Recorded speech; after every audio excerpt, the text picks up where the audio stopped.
सभी बच्चों की बचपन से ख्वाहिश होती है कि या तो वो टीचर बने या फिर डॉक्टर और या फिर इंजीनियर या फिर पायलट। ऐसा बनने की इच्छा हर किसी की हो सकती है, लेकिन अगर कोई हाउसवाइफ बनने की इच्छा जाहिर करे तो। और ऐसी इच्छा थी दीक्षा की, जो 8th क्लास में पढ़ा करती थी। दीक्षा की टीचर सभी बच्चों से उनकी लाइफ के बारे में पूछ रही थी, जिस पर दीक्षा कहती है, मुझे तो बड़े होके हाउसवाइफ ही बनना है। हाउसवाइफ? ये कैसा एम हुआ बेटा? लोग पायलट बनना चाहते हैं, पीएम बनना चाहते हैं, पर हाउसवाइफ तो कोई नहीं बनना चाहता। क्योंकि मैम हाउसवाइफ की रिस्पॉन्सिबिलिटी ना बहुत बड़ी होती है, जो मेरे हिसाब से लोग समझ ही नहीं पा रहे हैं। अगर घर पर हाउसवाइफ ही नहीं हो तो सभी काम रुक ही जाएंगे। ऐसी थी दीक्षा। उसका कहना भी सच था। बचपन से ही दीक्षा को अपने घर को सजाने का बड़ा शौक था। पढ़ाई से ज्यादा उसका मन होम साइंस में लगता था। धीरे धीरे दीक्षा बड़ी हो रही थी। अरे बेटा, ये सब तू बाद में कर लियो। कल तेरी परीक्षा है ना बेटा, तो उसकी तैयारी कर ले। आपकी तबीयत खराब है मम्मी, और मैं पढ़ाई पे ध्यान दूं। जो पढ़ना था मैंने 2 घंटे में पढ़ लिया। अब मैं कोई पढ़ के कलेक्टर थोड़ी ना बन जाऊंगी। आप आराम कीजिए, रात का खाना मैं बनाकर पापा को खिला दूंगी और दादा दादी को भी। मेरी बेटी कितनी समझदार हो गई है। बेटा, तू अपनी पढ़ाई पे ध्यान रखा कर। इस तरह स्कूल के बाद कॉलेज और कॉलेज के बाद मास्टर्स भी दीक्षा पूरी कर लेती है। बेटा, कोई ऑफिस ज्वाइन कर लो। लड़कियों को आत्मनिर्भर होना चाहिए, वरना कोई कदर नहीं रह जाती है। वो तो ठीक है पापा, पर मैं ऑफिस चली जाऊंगी तो घर का काम कौन करेगा? मम्मी से तो ज्यादा काम होता ही नहीं है। 100 तरह की बीमारियां हैं इन्हें। अरे बेटा, हम बना लेंगे, तू फिक्र मत कर। तू अपना भविष्य देख। यूँ तो दीक्षा घर को ही संभालना चाहती थी, पर इंडिपेंडेंट होना भी तो जरूरी था, इसलिए वो ऑफिस ज्वाइन कर लेती है। और इसी तरह 2 साल और बीत जाते हैं। फिर दीक्षा के परिवार वाले उसके लिए लड़का देखना शुरू करते हैं। इसी बीच एक रोज सोना और सुमित अपने बेटे और बड़ी बहू के साथ दीक्षा को देखने उसके घर पहुंचते हैं। आंटी जी, हमारे घर में ना किसी चीज की कमी नहीं है। और हाँ, एक बात बता दूं, हमारे घर में जिस परिवार की बेटी आएगी ना, वो एकदम टेंशन फ्री रहेगी, क्योंकि हमारे घर में ना ही पैसों की कमी है और ना ही नौकर चाकर की कमी है। और एक आवाज लगाने पे ना 10 नौकर आके खड़े हो जाते हैं। हमारे पास बहुत पैसे हैं। और बात रही मेरे छोटे बच्चे की, तो वो पूरे दिन ना डे स्कूल में ही रहता है, तो उसकी तो टेंशन लेने की कोई जरूरत ही नहीं है। आपकी बेटी बिल्कुल खुश रहेगी हमारे घर में। और वैसे भी दिन में तो मैं भी जॉब पे होती हूँ, तो ये किचकिच करने का तो कोई सवाल ही नहीं होता। आपकी बेटी बहुत खुश रहेगी। घर में सभी काम करते हैं, और वैसे भी बहन जी, लड़कियों पे ना किसी तरह की ना पाबंदियां नहीं होती है। वैसे तो मैं भी ऑफिस जाती थी बहन जी, लेकिन आजकल ना तबीयत थोड़ी खराब से चलने लगी है, तो इस वजह से ऑफिस जाना छोड़ दिया मैंने। तो सोचा थोड़ा सा घर पे आराम ही कर लूं। आप मुझसे क्या एक्सपेक्ट करती हैं आंटी जी? मैं घर संभालूं या ऑफिस जाऊं? जैसा कि हमने कहा बेटा, हमारे पास किसी चीज की कमी नहीं है। तुम्हें घर पर रहना है तो तुम घर पर रहो। बस वही बात है कि घर में तुम्हारा मन कैसे लगेगा, इसलिए बाद में तुम कहो कि मम्मी जी मुझे ऑफिस ज्वाइन करना है, इसलिए तुम सोच लो तुम्हें क्या करना है। नहीं नहीं आंटी जी, मैं तो घर संभालना चाहूंगी। ठीक है, तो उसमें क्या हर्ज है बेटा, हमें कोई दिक्कत नहीं है। हम खुले विचारों के लोग हैं। और इसी शर्त पर रिश्ता पक्का हो जाता है कि दीक्षा अपने ससुराल में हाउसवाइफ की तरह ही घर संभालेगी। वही सुमित दीक्षा का नेक कर देता है और लड़के वाले अपने घर के लिए निकल जाते हैं। रास्ते में बुलबुल अपनी सास से कहती है, बहुत जल्दबाजी कर दी मम्मी जी ने। अरे यार, कितने सारे ऑप्शन थे, लेकिन नहीं, पापा जी भी कम थोड़ी ना है, तुरंत नेक पकड़ा दिया। अरे लड़की से थोड़ा बातचीत कर लेते कि वो कैसी है कैसी नहीं, लेकिन नहीं, तुरंत नेक पकड़ा दिया। ये कोई बात होती है? रोहित, आप ही बताओ, क्या ये बात सही लगी आपको? भाभी जी, मैं घर पे रहता ही कितनी देर हूँ। मम्मी की तबीयत भी ठीक नहीं रहती। बाकी सब लड़कियां तो 1 साल का टाइम मांग ही रही हैं। यहाँ मुझे सांस लेने तक का वक्त नहीं है, कहाँ से उसको टाइम देता। इत्तेफाक से दीक्षा को उसकी शर्तों का ससुराल मिल जाता है। गृह प्रवेश के लिए रोहित के साथ दीक्षा अपने ससुराल की चौखट पर पहुंचती है, जहाँ ना मेहमान होते हैं और ना उसके गृह प्रवेश का इंतजाम होता है। और अभी तक कोई रस्मों की तैयारी भी नहीं हुई थी। मम्मी जी, और सारे मेहमान कहाँ हैं? अरे बहू, मुझसे तो इतना भी नहीं होता, इसलिए मैंने मेहमानों को ना होटल में ही रुकवा दिया। और जहाँ तक रस्मों और रिवाजों की बात रही, मेरी शादी को तो 40 साल हो गए। मुझे तो अभी तक याद भी नहीं है कि रस्में और रिवाजें क्या थी। भाभी भी तो ऐसी आई थी। मम्मी क्या फर्क पड़ता है। चलो दीक्षा अंदर चलते हैं, मैं बहुत थक गया हूँ, मुझे कल सुबह ऑफिस जाना है। घर में तो साफ सफाई करने के लिए इतने सारे नौकर हैं, फिर भी कमरे की हालत ऐसी हो रखी है कि बेड पे बेडशीट तक नहीं है। अरे नौकर तो नौकर ही होते हैं, उनके लिए तो ये काम है बस, फटाफट करके सब कुछ निपटारा कर दे। और हम घर पे थे ही नहीं, इसलिए बिस्तर पे बेडशीट नहीं है। क्योंकि इस घर को नौकर की नहीं, घर संभालने वाले की जरूरत है। खैर, अब तो मैं आ ही गई हूँ, अब मैं सब देख लूंगी। अगली सुबह झाड़ू लगाते हुए रेनू दीक्षा के कमरे में आती है। ये कैसे झाड़ू लगा रही हो तुम? फैन तो ऑफ करो। दीदी मैं ना यहाँ काम करती हूँ और मुझे ना वैक्यूम क्लीनर चाहिए, और मैंने भैया को कई बार बोला है पर भैया मेरी बात सुनते ही नहीं है। अरे कुछ दिन रुक जाइए दीदी, वो भी आएगा। आप इन्हें पैसे भी दे रही हैं और वैक्यूम क्लीनर भी ला के देंगे, ये क्या बात हुई? वैक्यूम क्लीनर से तो घर की सफाई भी नहीं हो सकती ढंग से। इससे अच्छा है कि खुद ही कर लो। अरे टाइम किसके पास है बेबी, इसलिए ये हाल है घर का। और कमरे के सामने झाड़ू लगाकर रेनू कमरे से बाहर निकलने लगती है। रेनू दीदी, बिस्तर के नीचे भी आपने झाड़ू नहीं लगाई है और दरवाजे के पीछे पोछा भी नहीं लगाया आपने। अरे 10 दिन में एक बार पोछा लगाती तो हूँ। एक काम कीजिए, मम्मी जी से हिसाब ले लीजिए और अब आपकी छुट्टी। दीक्षा तैयार होकर रसोई में जाती है, जहाँ दीक्षा अपने कमरे की हालत से ही परेशान हो गई थी। रसोई देखकर तो उसे चक्कर ही आ जाते हैं।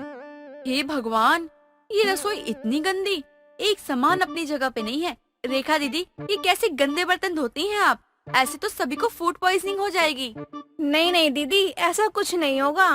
और ये बर्तन तो मैंने कबाड़ी वाले को देने के लिए निकाले हैं। इस घर में ना हर महीने क्रॉकरी चेंज होती है। वो तो करना ही पड़ेगा।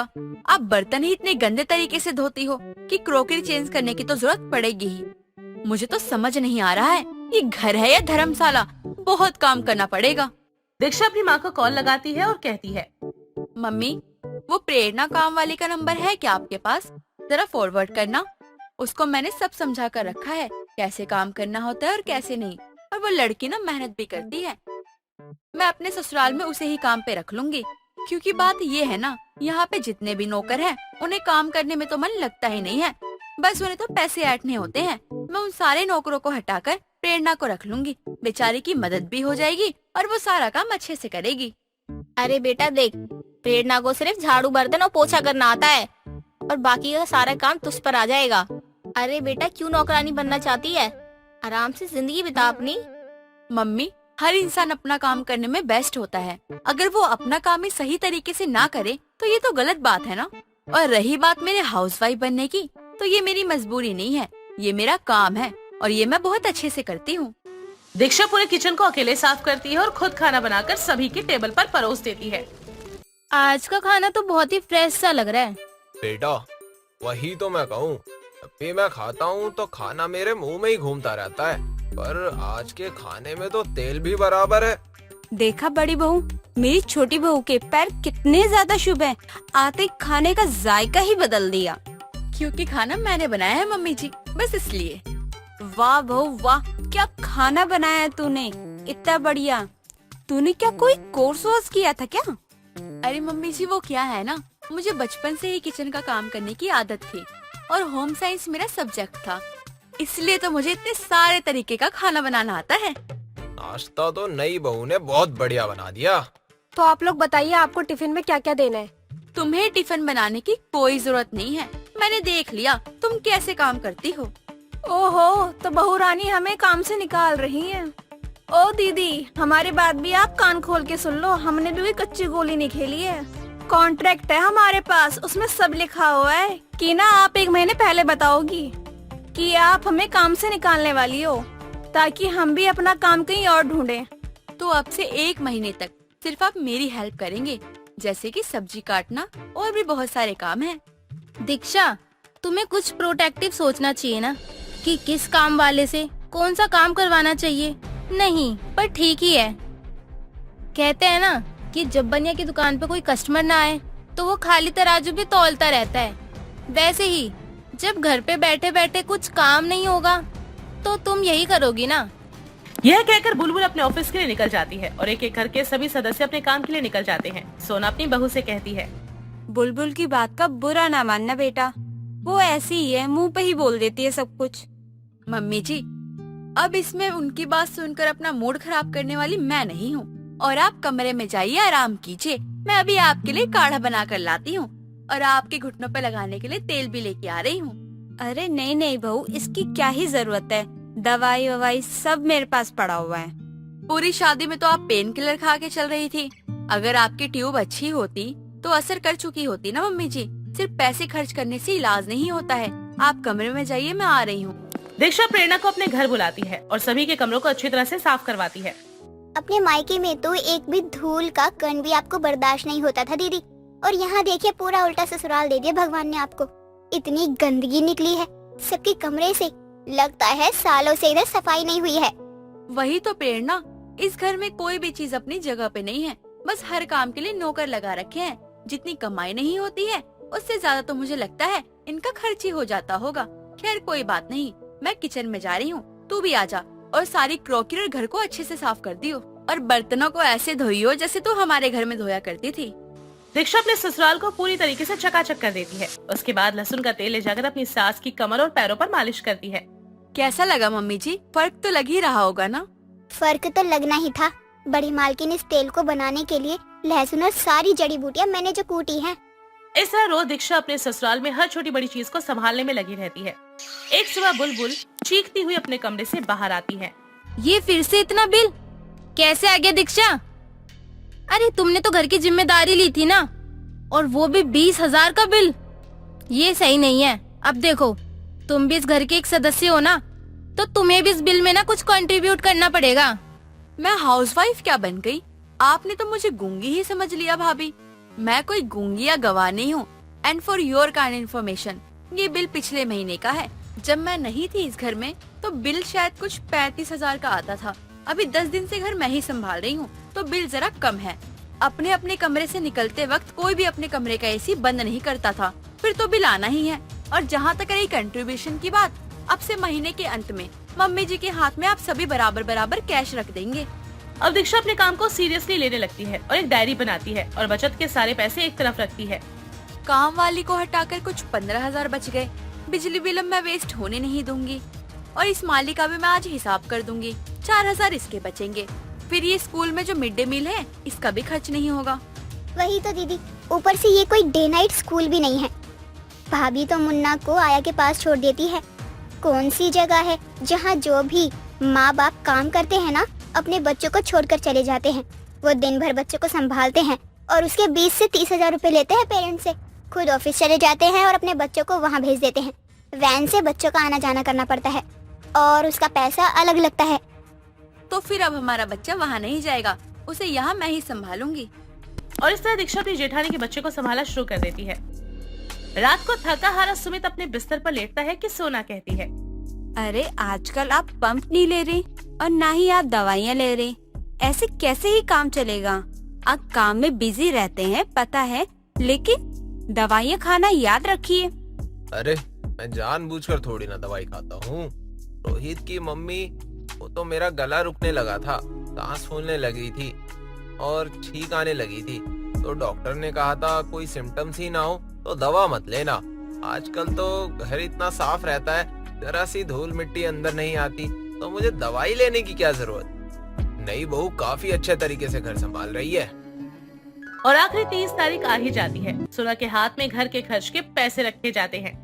ये 20,000 मम्मी जी। और ये मैंने रख दिया 30,000। शादी के चक्कर में कितना ऑफ ले लिया मैंने। मम्मी मेरी सैलरी जरा कट के आई है, इसलिए कम दे पाऊंगा पैसे। ये लो 20,000। मैंने भी ना काम करना बंद ही कर दिया है और यहाँ खर्चा बढ़ते बढ़ते जा रहा है और घर का एक और सदस्य जुड़ चुका है और तुम लोग आधे आधे सैलरी मेरे हाथों में थमा रहे हो। ऐसे कैसे चलेगा? माँ जी ये लीजिए घर खर्च के लिए पूरे 65,000 रुपए।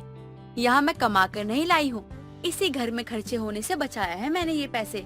ये जो घर के सारे लोग थे ये मशीन की तरह काम करके निकल जाते थे। ना तो घर की सफाई ढंग से होती और ना ही कुछ होता, और ना ही अपने शरीर का ख्याल रखते, ना ही घर में खाना बनता और ना ही कुछ होता। और अब देखो, अब जब से मैं घर संभालने लगी हूँ तब से सब कुछ अच्छा ही चल रहा है और घर में खर्चा भी बहुत कम हो रहा है। दीक्षा आई एम सो सॉरी, मैंने तुम्हारे काम को कितना यूजलेस समझा। अब मुझे समझ आ रहा है कि पैसे कमाने से घर नहीं चलता। उसे मैनेज करना कितना इम्पोर्टेंट होता है। और वैसे भी इस घर को ना सिर्फ तुम्हारी ही जरूरत थी। Welcome to our house, Mrs housewife.